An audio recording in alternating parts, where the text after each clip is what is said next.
I am Nina Papathanasopoulou, and I'm a visiting assistant professor of classics at Connecticut College. The Odyssey was created by putting together a number of stories, oral stories from an ancient storytelling tradition, oral storytelling tradition that dates all the way back to the 13th, 14th, even 15th century BCE. And we do not know for sure, but the ancient Greeks thought that a person named Homer, a poet named Homer, put together those stories, composed them, and put them in the order that we have them today around the 8th century BCE.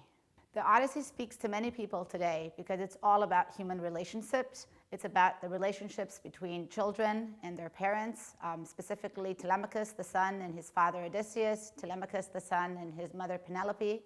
It's also about the journey of a person like Odysseus, who goes from being a warrior on the battlefield home to find his family and his wife. And in that sense, it really reminds us and it makes us think about the journey that all of us are going through. We all go through a journey, different journeys, and we all get different experiences during those journeys, and we can change during those journeys. So really the Odyssey thinks about that change that Odysseus undergoes through. Is he the same Odysseus who goes to war? Is he the same Odysseus that comes home to his wife? It seems the Odyssey is also about identity, like who we are in order to lead a happy, a pleasing, a satisfying life. You know, we have to know who we are. We have to come to terms with who we are. And the Odyssey is really about this one man trying to find himself and other people trying to find themselves and trying to find each other. The Odyssey is relevant to today because it deals with a lot of themes and ideas that we all struggle with and we all think about in our everyday lives. Odysseus undergoes a journey like we all undergo our own journeys, and his journey is one being a warrior in the battlefield at Troy to coming home to his family, being in Ithaca together with his wife and son. And just as he undergoes this journey, so do we undergo journeys. And it's relevant to all of us because we all think about ourselves and think about how we change depending on what experiences we go through. So in that same way, I think, reading the Odyssey can be really enlightening because we witness other person's experiences and what they do to our characters. And in that sense, I think it's also relevant to all of us because we all undergo journeys and we all change depending on who we meet, what we meet, and how we deal with it. The Odyssey is great to read with students. Students usually love the Odyssey because it's so fun. It's a great literary work that includes a lot of magic, monsters, mythological creatures that usually students are really enamored with and really excited to hear about. At the same time, it really deals with human relationships, and all students, are interested and, could benefit from thinking about their own relationships with their peers, their relationships with their parents, their relationships with other people around them that they care for. And so the Odyssey is really interested in that aspect of relationships. And so that could be something that the students would be interested in as well. Also, the Odyssey is about journeys, and all of us go through journeys. And so the students, too, could be thinking of their own journey while they're reading the Odyssey. The Odyssey also is about identity, thinking about who you are and how one defines your identity. And so I think students, especially, as they're growing and they're coming of age, that's one of the things that they're thinking about. They're trying themselves to define themselves. What kind of things do they use? How do they define themselves? I think the Odyssey is very much about trying to find yourself. One of the things that the Odyssey is really interested in is thinking about what it is to be human. And in the Odyssey, especially during the journey that Odysseus has and through his journey through the Lystrigonians, the Circe, the Cyclops, the Sirens, Scylla and Charybdis, he undergoes all of these experiences by meeting creatures that are in some ways not human. And in that sense, I think the Odyssey really tries to define humans by saying humans are different from beasts. Humans are different from gods. How are they different from beasts and how are they different from gods?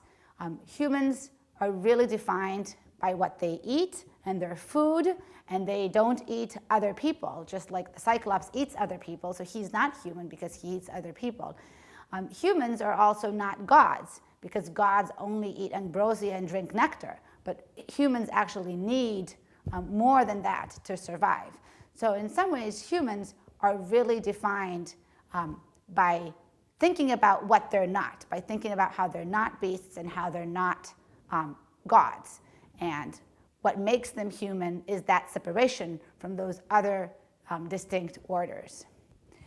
In Greek mythology, many Greek heroes strive to get their glory, their kleos is what we call it in Greek, from fighting in the battlefield and from dying gloriously in the battlefield. So very specifically, Achilles really wants and chooses that kleos, that glory that he can get from dying young in the battlefield. Odysseus is a very different hero from Achilles because he also chooses kleos, but he also chooses to live.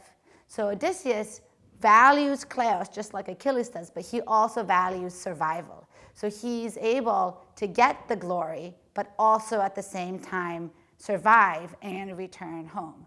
So he is a very peculiar in that sense hero because he can have glory and still be alive. He specifically, in the beginning of book 9, when he starts telling his story to the Phaeacians, he says, I am Odysseus and my glory goes up to the heavens. So he is alive and he has kleos, and he can talk about his kleos with other people.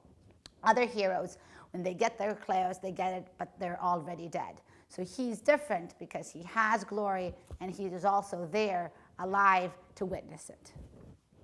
In Greek mythology, it is very typical and traditional for heroes to go to the underworld as one of the stops in their journey in order to learn something or to get sort of a different idea about what's going on in their journeys.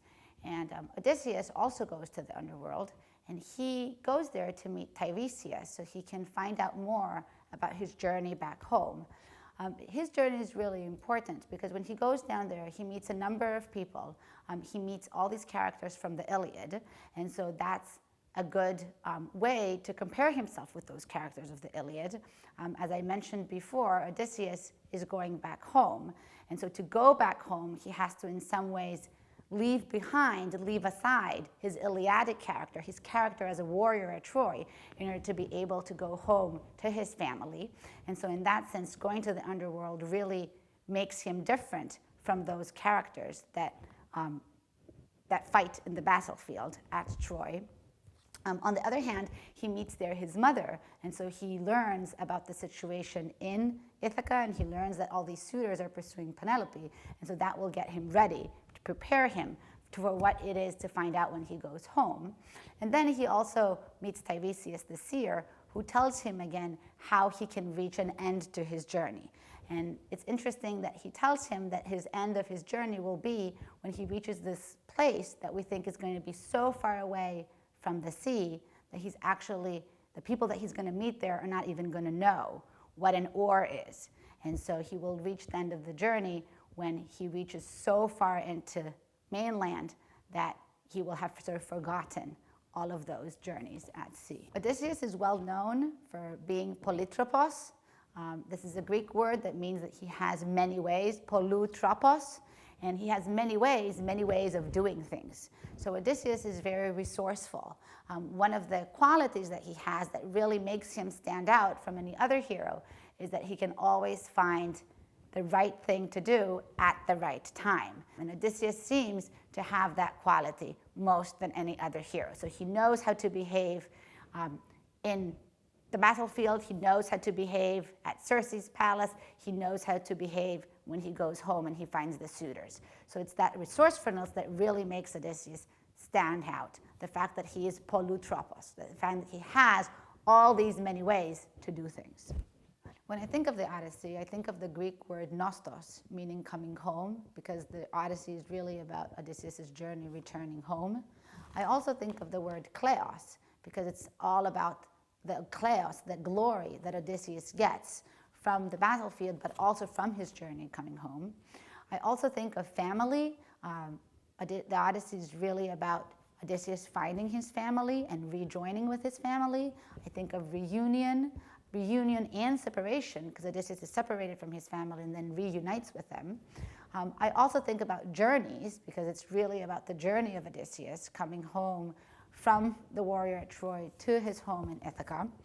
And I also think about suffering, because Odysseus, his name, comes from the Greek word odysomai, that means to suffer, but also to cause someone to suffer. So Odysseus is a hero that suffers, but also a hero that causes a lot of suffering to others on his way. So I think that's also a key part of the character Odysseus. So one of the things the Odyssey is concerned with is really defining what it is to be human. And in the Odyssey, in order to see what it is to be human, the poem really separates humans from beasts and from gods. And to be human means not to be a beast and not to be a god. And through the journeys that Odysseus goes through, he meets all of these different creatures and all of these different gods, but he is different from them. And that's one way of defining yourself and defining what it is to be human, by the fact that you're not like those creatures, not like those beasts, not like those gods that you come into encounters with. So for example, in his journeys, he meets the Cyclops. The Cyclops is inhuman because he eats other men, right? Humans are not supposed to eat other men, and that's part of what defines them. They're food, they don't eat other men, and so in that sense, they're human. Also, in his journeys, he comes across all of these gods. Gods eat ambrosia and drink nectar, but humans need food to survive. So again, they're not like gods because they need food, versus the gods who only need ambrosia and nectar to survive. So in the Odyssey, we see these humans, and they're very much defined by not being like the gods and not being like the beasts.